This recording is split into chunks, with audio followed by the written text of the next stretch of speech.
What's up, everybody, and welcome to ReelTime for the real everyday movie fan.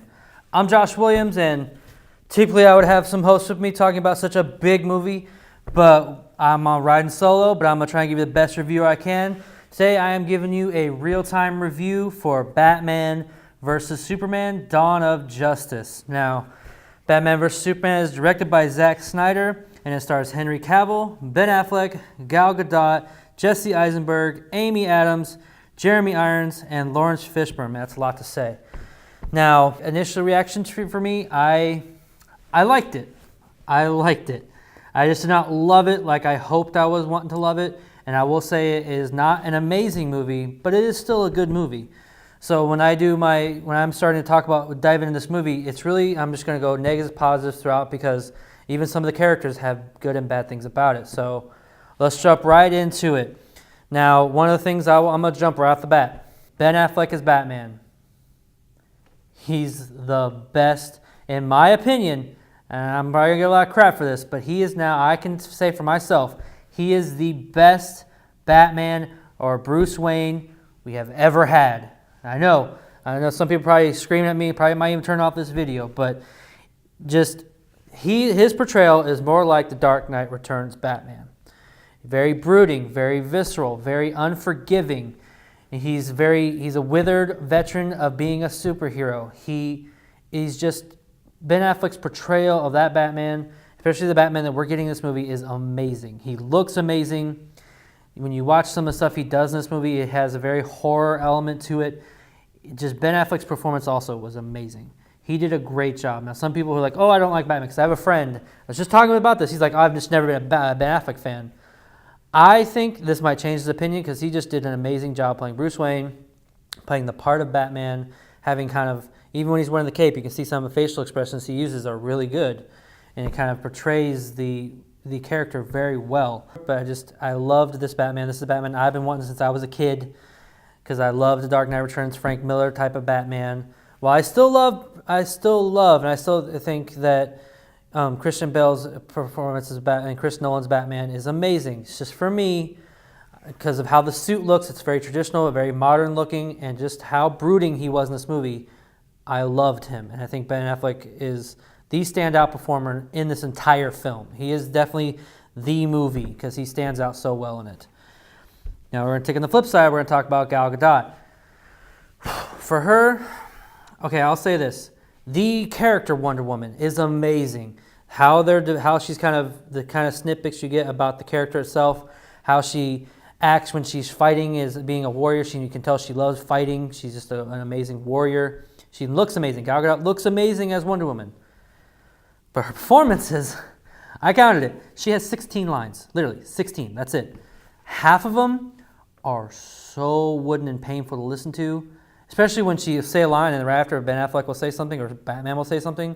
You can just easily tell the complete difference between how the talent between the two. And I like using this analogy. Half of those lines that were wooden, it was like that person that woke up at 6 a.m., didn't have their morning coffee, and they're just talking as if they're a zombie. I mean, it was not delivered very well, but some of her lines were delivered very well, like some of the ones you see in the trailer, where she's talking with Ben Affleck, just being Diana Prince. A lot of those lines like that were delivered very well, but it just seems when she was Wonder Woman, a lot of them were just delivered poorly, piss poorly, and I was very disappointed. But I will say with how the character of Wonder Woman is made, I'm very excited for the Wonder Woman movie now. I'm very excited to see what that brings, because they're going to have a new director, and hopefully her performance will get better as she's going on, because this was made quite a bit ago, and she may have time to actually develop her acting talent more. So we'll see how it turns out. Jesse Eisenberg, now we're going on the flip side of that. Jesse Eisenberg, I loved his performance as Lex Luthor. I think I'm one of those people who actually am a Jesse Eisenberg fan. I like a lot of his performances. I think he did a great job in this movie. But I personally did not like the character as far as how it was developed and how it was made in this movie. Now, I'm not going to be like, I'm not going to be like one of those comic books. He's not the real Lex Luthor. He's not how he is in the comics. I don't care about that. As long as the character is good for the confines of the movie and how it was developed and how it's introduced, if it works for the movie, I'm okay with it. If they want to take civil liberties, fine. It's just this one, I feel like it was a little too much civil liberty. because you can easily tell he's kind of bipolar, psychopathic sociopath. But when he's putting on that front of being all like, ooh, ooh, like there's like when he's talking, sometimes like, like he'll do these weird gestures in the movie, and it just did not work for me because, like I said, I don't know, it just didn't work for me. I didn't like how it was done. But I will say when the character of Lex Luthor is being like mean and visceral and like really has like that evil dark side to him, that was well done. I like that part, but I just wish they would have maybe toned down a little bit of the cartooniness to it because it just didn't work for the tone of this movie. Henry Cavill, I'm not going to dive too much from him. He's amazing. He was great in Man of Steel. Of course, he's not Christopher Reeves, but I love him as Superman. I love him. He's a great Superman. I think he does a great job still in this movie as far as being Superman or Clark Kent. Not much to say about him. Now we're going to go into, of course, side characters. A lot of them are great. Alfred, Jeremy Irons as Alfred's awesome. I can't wait for the Batman movie. Of course, it's going to be directed by Ben Affleck, and he's going to have his own movie. But I'm excited to see more of Jeremy Irons' character because I think he was very smart aleck. He was very much like, I'm your elder, so I will say whatever I want to you, kind of Alfred. Very snarky, very smart alecky towards Batman and giving him shit a lot. And I really appreciated it, but he's also very tech savvy. He's that kind of Alfred who really develops everything for Batman, and I really liked that. I like that dynamic. I'm just curious. I'm excited to see how that's being brought to the standalone Batman movie when it's made. Now we're going to dive into the other characters with the cameos of the other superheroes, like Aquaman, Jason Momoa, Ezra Miller for Flash and all them, like Cyborg. I will say this. When they show the cameos, I'm not going to give away, this is a spoiler for review. I liked how it was done. I'll say this. I've heard some people say, oh, it's just shoehorned in there and it just felt out of place. For one, how it was presented, like in the way they introduced them, I was okay with because, sorry, I got itchy. I was okay with it because it was well done and how they introduced them. But I will say that I'm excited how they did the cameos and how well they were done because there were small little tidbits of scenes with each one. I'm excited to see them now with Justice League. I think the characters, just a small little bit, how they developed them was awesome. And I'm excited to see how they are in the Justice League and their own standalone movies. Now let's go on to another, Zack Snyder. I love him as a director. I pretty much. I like the majority of his movies. I didn't like Sucker Punch at all. I kind of thought it was crap. I love Man of Steel. I really love that movie. I loved the Watchmen director's cut, not so much the theatrical version.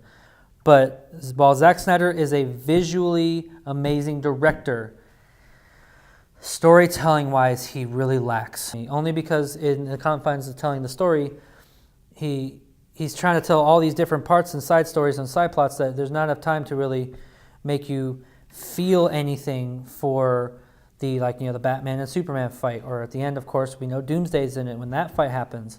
I just didn't feel it wasn't very emotionally impactful for me when a lot of these big scenes were happening, and that involves in the storytelling and also the editing.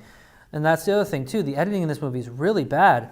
I mean, you would see they'll be showing a scene, then they'll show a completely different scene, and then they would jump back to that one. But it'd be like it would be portrayed as if it was all one timeline, like it was all happening, this would happen this day and then this day. But then it would go back. It just a lot of times in the editing, it really made no sense, and it would kind of take me out of the movie a little bit. I was still engaged in the movie. I know it sounds like I'm crapping on this movie, but I actually liked it. It just there was a lot of potential here, and you could just tell if it was from the editing and the storytelling, lacking of the storytelling, that it was just not as amazing as what it could have been.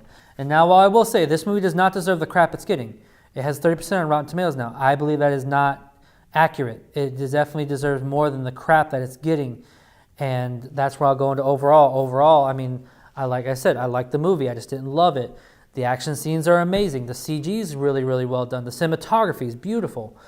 And, the characters are amazing. It's a mixed bag feeling, but it definitely still is a good movie. Now, that's where I'll go into. Do I think it's worth your money? Yes. Only because I really feel like don't let that Rotten Tomatoes score detract you from seeing this movie. Go see it for yourself. And judge for yourself whether you think it's a good movie or not, because I personally do think so.